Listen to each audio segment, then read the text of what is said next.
क्या वेस्ट बंगाल में आरजी कर मेडिकल कॉलेज के उस खौफनाक रेप मर्डर केस का पूरा सच अब पर्दे के पीछे से निकलकर बाहर आने वाला है? और क्या बंगाल की नई सरकार ने उन अफसरों पर सबसे बड़ा हथौड़ा चला दिया है जिन्होंने इस पूरे मामले को दबाने और रफा दफा करने की कोशिश की थी? सवाल बेहद संगीन है। वेस्ट बंगाल के नए मुख्यमंत्री शुवेंदु अधिकारी ने नबाना से एक ऐसी सनसनीखेज अनाउंसमेंट की है जिससे बंगाल के एडमिनिस्ट्रेटिव और सियासी हलकों में जलजला आ गया है। कोलकाता के पुराने पुलिस कमिश्नर विनीत गोयल समेत 3 बड़े आईपीएस ऑफिसर्स को इमीडिएट बेसिस पर सस्पेंड कर दिया गया है।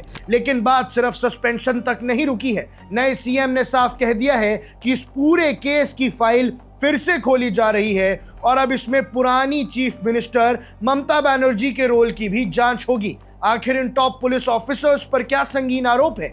नई सरकार ने आते ही इतना बड़ा एडमिनिस्ट्रेटिव सर्जिकल स्ट्राइक क्यों किया? और पिछले साल अगस्त में देश को झंझोर के रख देने वाले इस मामले में अब आगे क्या होने वाला है? इस पूरे हाई प्रोफाइल एक्शन को एक डिटेल तरीके से हम डिकोड करेंगे। दर्शकों, इस पूरी कहानी को समझने के लिए हमें सबसे पहले चलना होगा 9 मई 2026 में, जब कोलकाता के ब्रिगेड परेड ग्राउंड्स में प्रधानमंत्री नरेंद्र मोदी की मौजूदगी में शुवेंदु अधिकारी ने वेस्ट बंगाल के नए चीफ मिनिस्टर के तौर पर ओथ ली थी। सरकार बदलते ही सबसे बड़ा फोकस उसी मुद्दे पर था जिसने पूरे बंगाल और देश के गुस्से को आग दी थी, यानी आरजी कर हॉस्पिटल का वो दर्दनाक हादसा। चीफ मिनिस्टर का पद संभालते ही और होम मिनिस्टर का चार्ज लेते ही शुवेंदु अधिकारी ने स्टेट के चीफ सेक्रेटरी और होम सेक्रेटरी से एक रिटर्न रिपोर्ट मांगी। उनका सवाल बहुत साफ था कि आरजी कर इंसिडेंट के बाद उस वक्त की पुलिस ने इस पूरे मामले को कैसे हैंडल किया था, इसकी पूरी डिटेल दी जाए।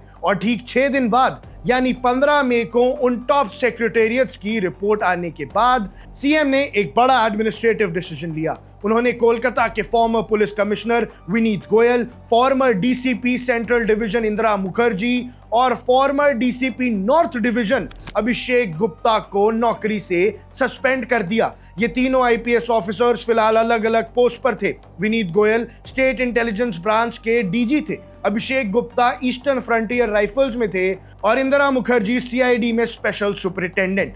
लेकिन अब उनकी ये कुर्सी का खेल खत्म हो गया है। अब आते हैं हमारी सबसे बड़ी खबर पर। आखिर इन बड़े अफसरों को सस्पेंड क्यों किया गया? इन पर क्या लैप्सेस यानी लापरवाही के आरोप लगे?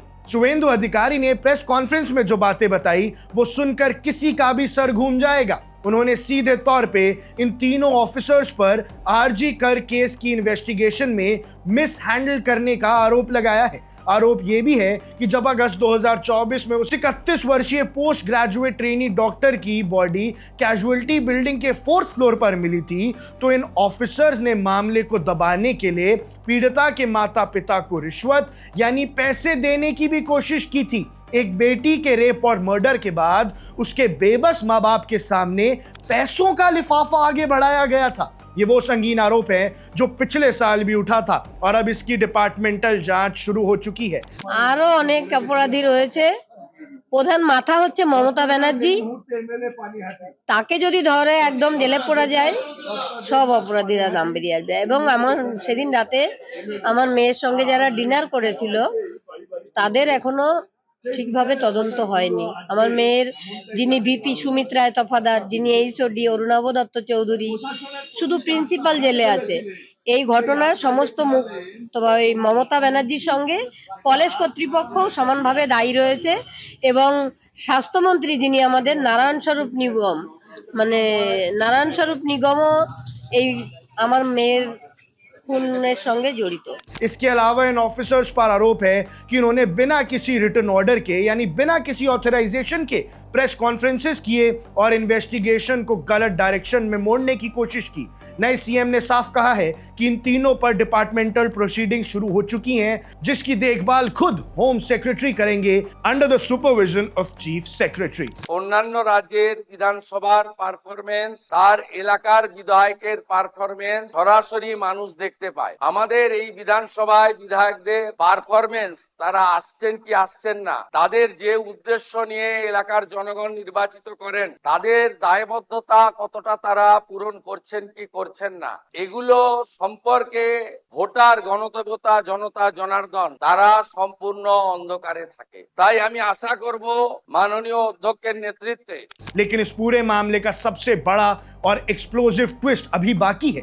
नई सरकार ने सिर्फ पुलिस वालों पर एक्शन नहीं लिया बल्कि उन्होंने इस पूरे मामले की आंच को सीधा बंगाल की पुरानी सीएम ममता बनर्जी तक पहुंचा दिया। शुवेंदु अधिकारी ने साफ लफ्जों में कहा है, besides the suspension of 3 IPS officers, the role of previous CM Mamata Banerjee in the connection with the incident will also be brought under the investigations। अगर एक जर्नलिस्ट के तौर पर अगर आप इसे एनालाइज करें तो ये वेस्ट बंगाल की पॉलिटिक्स का अब तक का सबसे बड़ा यू टर्न है। पिछले साल जब west Bengal junior doctors forum के हजारों डॉक्टर्स ने सड़क पर उतर के प्रोटेस्ट किया था तब उन्होंने विनीत गोयल के इस्तीफे की मांग भी की थी। ममता बनर्जी ने काफी दबाव के बाद गोयल और गुप्ता को उनकी पोस्ट से हटाया जरूर था लेकिन उन्हें दूसरी अच्छी पोस्टिंग्स दे दी गई थी। अब नई सरकार यह जांच करेगी कि क्या उस वक्त की सीएम के कहने पर पुलिस इस पूरे मामले पर पर्दा डाल रही थी, क्या एडमिनिस्ट्रेटिव फेलियर के पीछे कोई बड़ा पॉलिटिकल ऑर्डर था।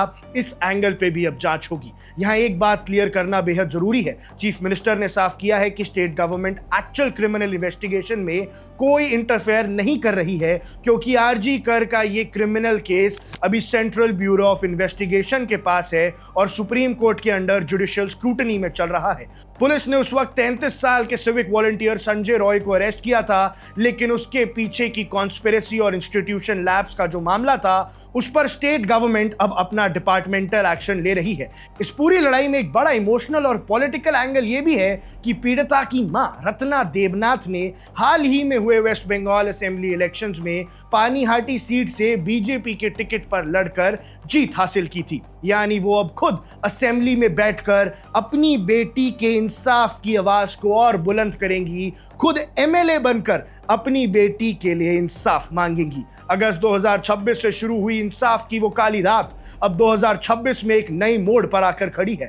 3 बड़े आईपीएस ऑफिसर्स का सस्पेंशन सिर्फ एक शुरुआत है। जब इनकी डिपार्टमेंटल इंक्वायरी आगे बढ़ेगी और फाइल्स दोबारा खुलेंगी तो कई ऐसे राज बाहर आएंगे जो पिछले 2 साल से छिपाए गए थे। शुवेंदु अधिकारी सरकार के स्टेप ने यह साफ कर दिया है कि बंगाल में अब गवर्नेंस का अंदाज बदल चुका है। लेकिन सवाल यह है कि यह एक्शन सिर्फ एक पॉलिटिकल बदले की भावना है या फिर सच में उस बेटी को इंसाफ दिलाने की तरफ बढ़ाया हुआ एक ईमानदार कदम। आपको क्या लगता है, क्या ममता बनर्जी के रोल की जांच से कोई नया खुलासा हो सकता है? अपनी राय कमेंट सेक्शन में जरूर बताइएगा क्योंकि बंगाल की राजनीति और जस्टिस सिस्टम से जुड़ी हर एक सटीक खबर के लिए आप ऐसे ही बने रहिए वन इंडिया के साथ। मैं हूं आकर्ष कौशिक।